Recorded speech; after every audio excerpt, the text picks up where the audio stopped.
In the previous class, we have seen the importance of patent.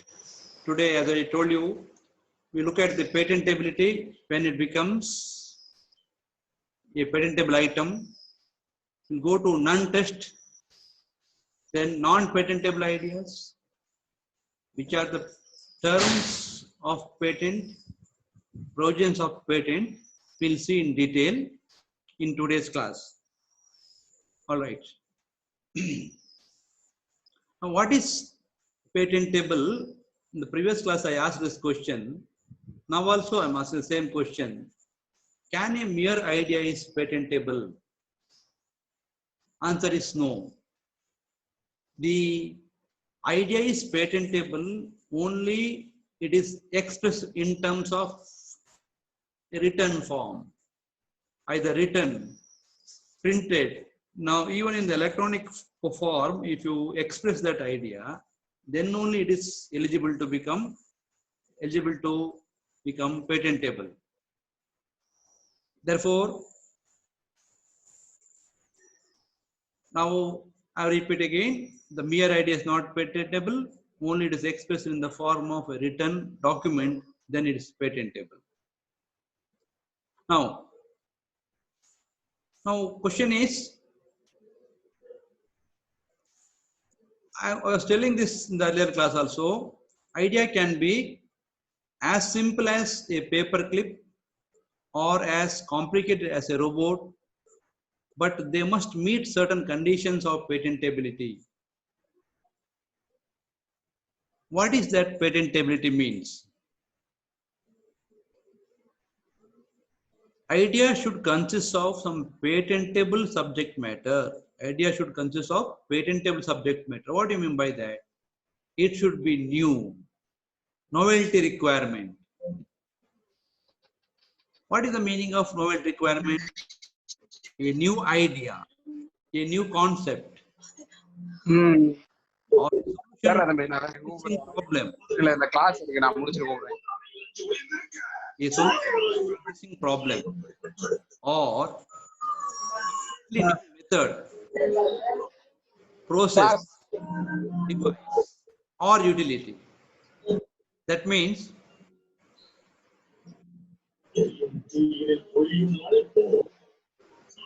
if you look around, ideas are very nothing novel. But at the time of its invention, it is a novel idea. One example I am giving you. In the year 1951, Edwin Land was given a patent for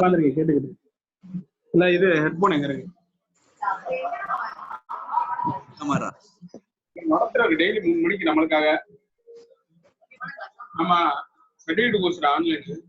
Someone please switch off.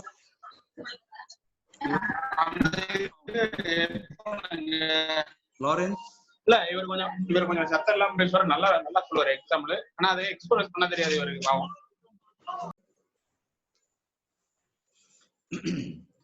I was telling you in the 1951, Edwin Land was given the patent for Polaroid camera.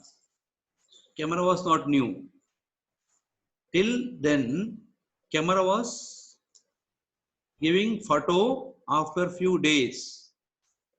You can get a print out of the photo after few days. But due to the invention of Polaroid camera, you are able to get the photo within few minutes.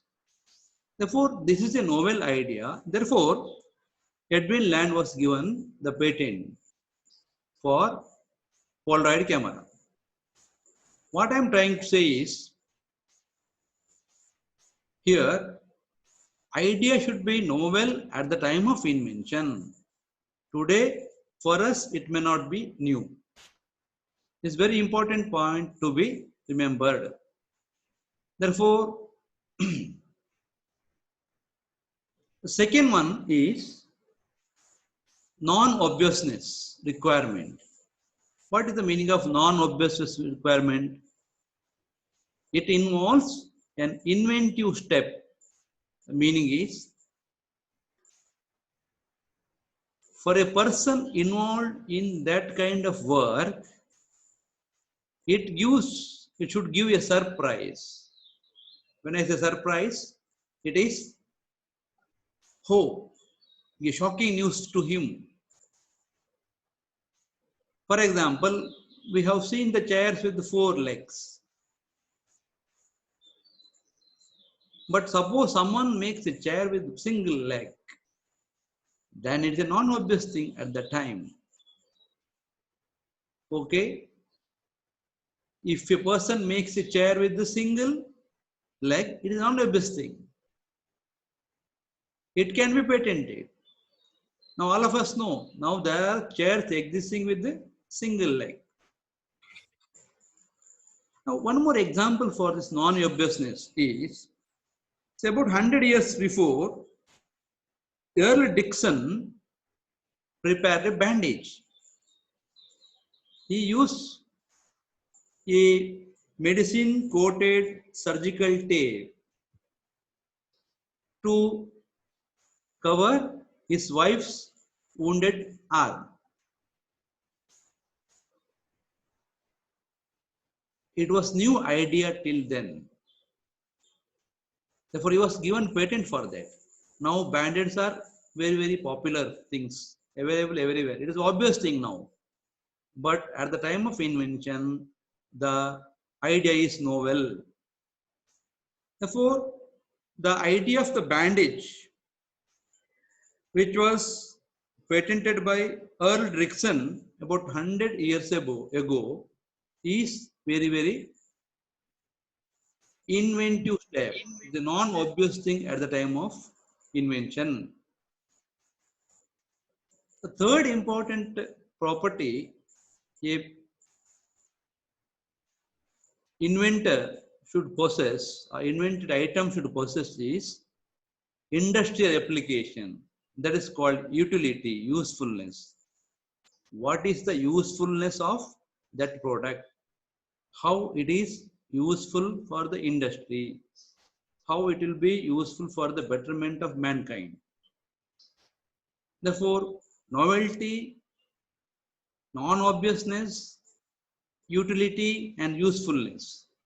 These are very, very important to an item to get patent. And in the patent application, the applicant has to disclose in a clear and complete manner all those things. That's called disclosure requirements. How it is novel, how it is non-obvious, how it is having the usefulness. Okay. This is, in short, known as a none test. Easy to remember, none. Novelty, usefulness, utility, and non-obviousness. Therefore, items which are very obvious to us, around us, for which someone has patented, today they are obvious to us, but at the time of invention, they are unique, very new.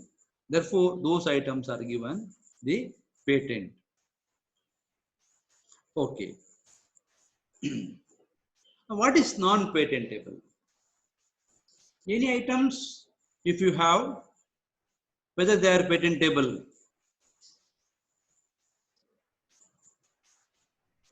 No. Suppose the ideas are very frivolous kind of it. That means they're not very serious matter. It simply give some kind of, say you say is for like a simply it is done it with not very serious efforts. Suppose idea is contrary to natural laws. That is, people are not ready to accept it because they are against the natural laws. The invention is contrary to public order or morality of the people. Suppose the invention of that one particular item, if it goes against the public order or morality of the people, then that cannot be patented. The patent item, if it is a prejudice to human, animal, or plant life, health, or the environment. Suppose the patenting officer observes that the item is harmful for human, animal, plant, or health or environment, then it cannot be granted the patent. Suppose the patentable idea has mere discussion about the scientific theory, living and non-living things. It's nothing new in that. He is trying to explain the mere scientific theory, which was well known, and he is trying to explain in a new way. Then also this cannot be patented. Mere discovery of new property, new use of a known machine or apparatus. See, the item is already available in the market. It is not obvious thing, but someone will make use of that item for a new application. That means one additional application he want to give from the same apparatus, same machines. Such things are not considered as new things. They are not novel. They are not non-obvious thing. Therefore, these items are non-patentable. I hope I am clear to you. Now, suppose patent is given. Patent is given. Then, what are the rights under the patent law? First one and very important one is patent rights are exclusionary. What is the meaning of exclusionary rights? What is the meaning of exclusionary right?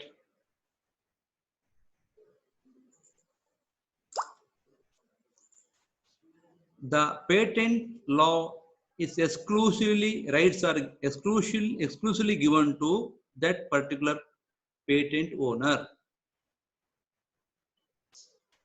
That means he can access the full right on those patent. That means he is the owner of that. He has monopoly on that. He can sell it, market it. He can give it for lease. He can give it for rent. Therefore, he owns exclusionary rights. Next one, patent rights are divisible. What do you mean by divisible? Once a patent is granted to one particular person for a given item, then he can divide the various claims of that patent according to his requirement. For example, he can give that patent for a company for a few years, 5 years, 10 years, or he can rent that patent rights to someone. He can give it as a lease, or he can partially give the rights to a particular person, not fully. Only he can give for the production of that item to a company. Marketing this fellow may do, or marketing rights are given to the another company, production to one more company. See, these are divisible. He can divide the patent rights according to his requirement and his benefit. Now, one more important thing is, suppose he find a consumer is using a product which is an infringement of his patent, then patent owner can sue the consumer in the court. But his intention is not the consumer who got it from the market. His intention is to trap the one who produces those items. But consumer items which are infringed according to the laws of the patent, then the consumer can face legal consequences. That is also given in the patent rights. Now, one more thing is, patent does not guarantee the owner the right to use. What is the meaning of this? In the previous class also I given one or two examples. Patent does not guarantee the owner the right to use, sell his inventions. It can be prohibited from the government. Suppose a harmful weapon is invented by certain person. Patent can be given in his name, but the condition of the patent is he cannot produce the arm, he cannot sell the arm, because these things can be done only by the government of the respective states. Therefore, although patent owner owns the right of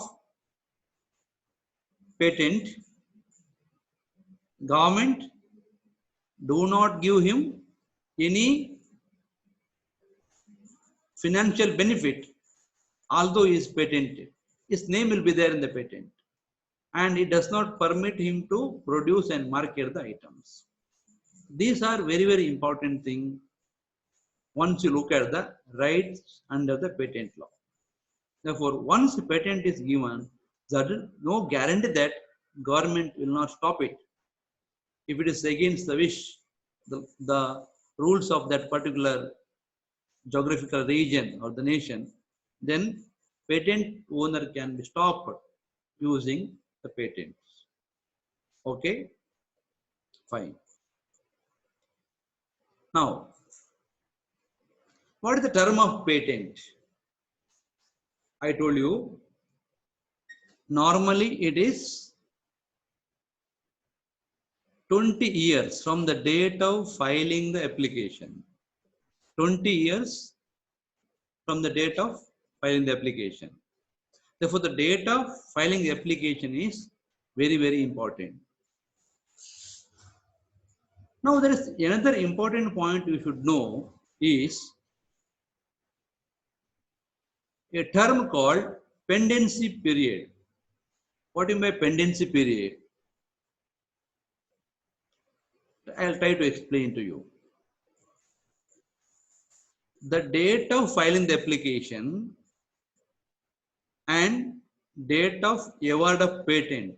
This duration of time, no? This is called pendency period. So what is the importance of this period? I repeat, the date of filing the application and date of awarding the patent is pendency period. Now, during this period, the patent owner do not have any rights of his patent. He don't claim any rights, but there's an advantage. See, once the patent is given to him and someone is using his idea, it's very much similar or the same as that kind of his idea during this period of time, now he can be stopped. That is, once he filed the application, someone else started doing some business based on his ideas, but he cannot prevent it during the time of pendency period.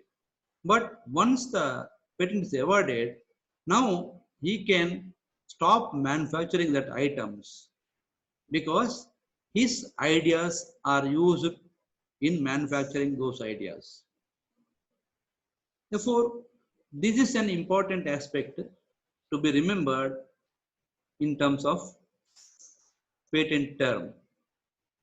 And some special cases, you find that its period can be extended.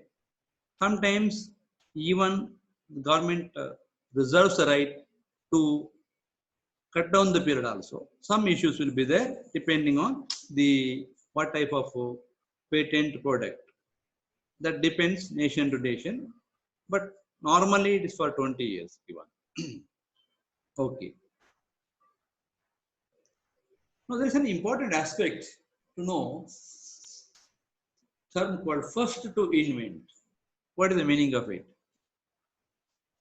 Thomas Edison said once, invention is 1% inspiration and 99% perspiration. There are two words, invention and perspiration. What is invention? The mere idea of inventor which he implemented afterwards is, according to him, Thomas Edison, is inspiration. He said it is about only 1%. But what is perspiration? The perspiration is the one how he utilized that idea in making that product, how he tested those things in the lab, how he repeatedly done it and redone it, so that efficiency, workability, all are checked. And there is not only that, this involves even filing the patent application and applying for the patent and getting the patent. This is called reduction to practice. Reduction to practice means there's nothing but the perspiration. That is, the idea is implemented in the laboratory by making the things, checking their viability, efficiency, making the improvements. Not only that, which includes filing of patent application and getting the patent. Therefore, several people may have some good ideas that will lead to only 1%, but 99% work they have to do with their hard work. Then only you will get the patent. Now, there is another important point called priority of invention. See, therefore, I told you the patent application date is very important. Similar ideas are processed in a very small gap of time, but the one who applied first is given the priority of invention, hence he was given the patent. That means there's a pre-art check, what do we call pre-art test. The patent officer will do that. I'll explain maybe a little later in detail about that. But the one who gets patent is the one who filed the application first. That is called priority of invention. Okay. Now, disclosure of document. In the patent application, disclosure of documents is very important point further. Why? Say, if you are doing an invention, you are doing an experiment, you have created something, nobody is there to witness. Who will witness? The law demands some witnesses in the written form. Therefore, the scientists who do work in the lab, they have laboratory notebooks. We say observatory books. Every day, whatever they do in the lab, they make a note of it. That is a very important document for the patent officer, because that tells you what you are doing with that. which day you did what are the procedures you followed in your own language, in your own way you write it, with the date, formulas, explanations, procedures.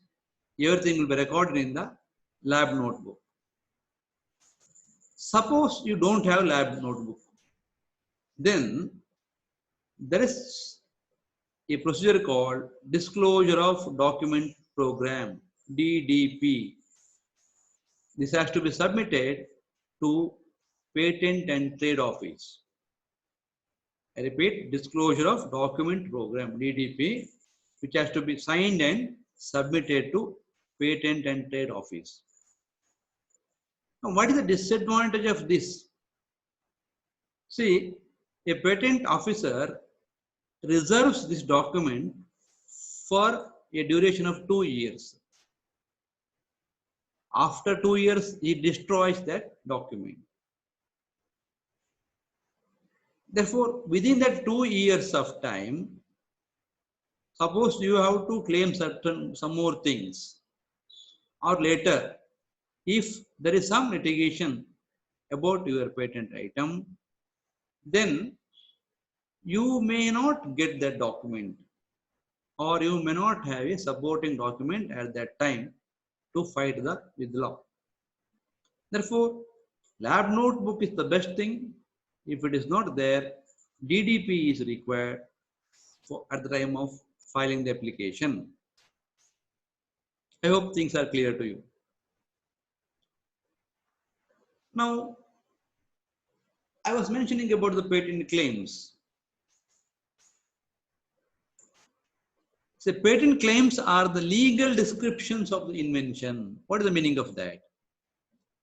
It is legal description or definition, people say. So, in other words, the sentence we can say, claims paint a picture of what the inventor seeks to protect. So this gives a very clear idea. Claims paint a picture of what the inventor seeks to protect. That means, if the inventor do not represent his claims properly, then his patent is of no use. I was told you what extent his invention has to be protected. That has to be represented very clearly in the claim. Because tomorrow when you go to market your patent, if some provisions are not mentioned clearly, then the patent owner may be the loser. Therefore, you have to always remember how claims are important. Therefore, I told you, we need the help of a patent agent to take care of the claims. Okay. Now, once you applied, the procedure is completed, complete application is done at the patent office. How long you can wait? Is normally 1 year plus 3 months after submission of the complete application.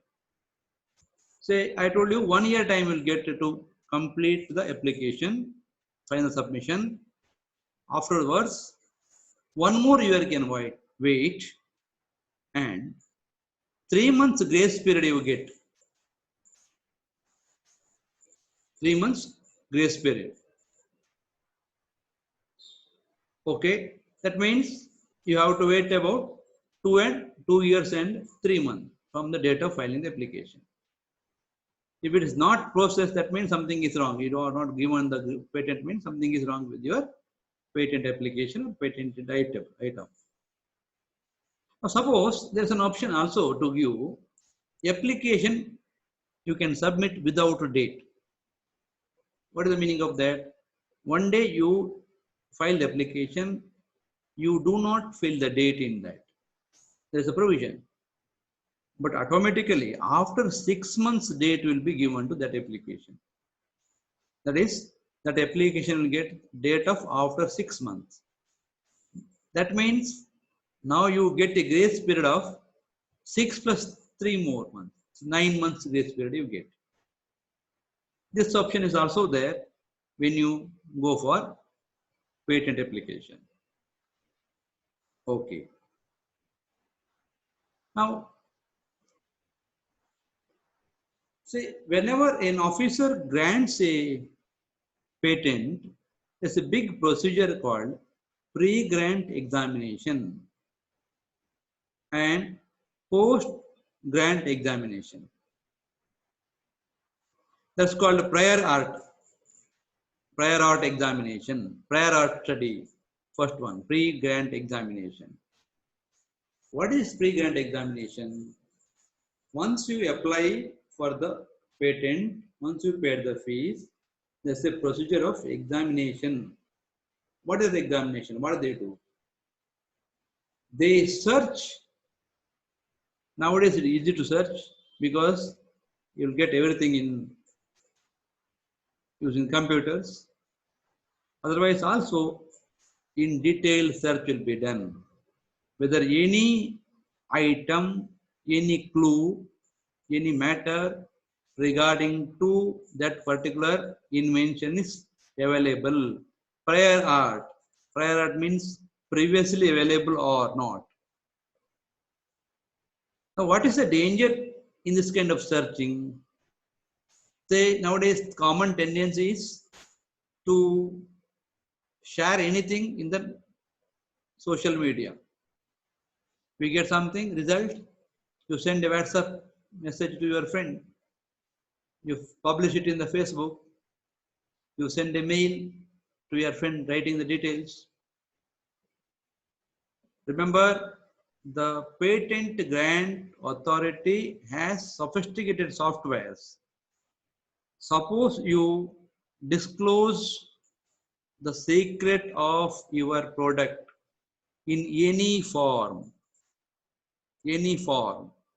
that will be detected by the examination authority and your item will not get the patent. What I am saying is, from the before the date of filing the application for the patent for a particular product, suppose you publish it in any manner as a research article, or you give a, say, media publicity, you print it in the newspaper, you send it to your friend in a WhatsApp message, or you send an email about this invention to one of your friends. In all these cases, you will not get patent.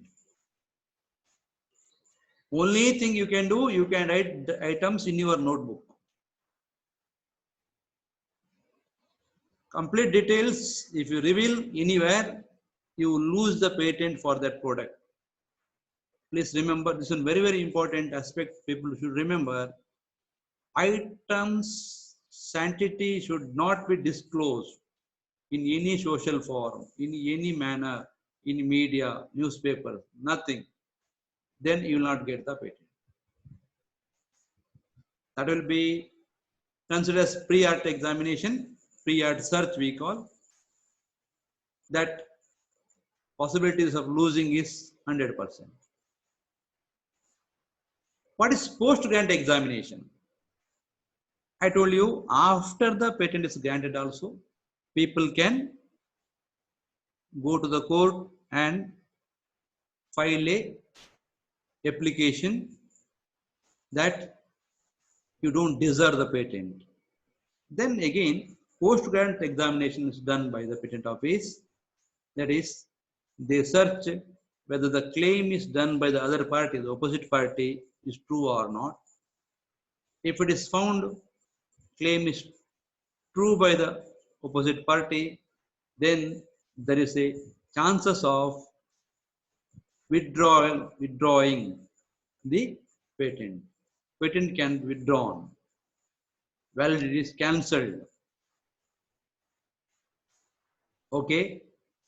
These are the important things to be remembered as far as the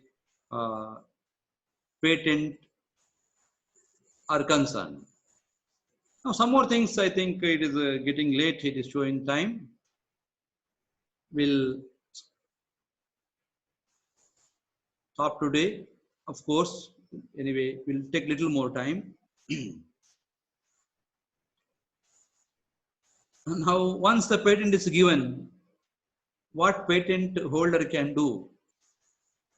Many times he does unrealistic conditions. He puts unrealistic conditions for people to the company, like he gives time bound permission. He may give person specific conditions he can put. Purpose specific. I told you this is to be used only for this purpose. Geographic specific. Only in this state you can produce this, not in the other state. This kind of conditions people put. He may give complete ownership or a partial ownership for the person. He may give a particular, he assign it to someone. This patent is assigned to someone to one particular purpose. He may assign to someone through a will right. That means he can sue another person in the court through a will. That means these are some conditions put forward by the patent holder once they give the license to produce.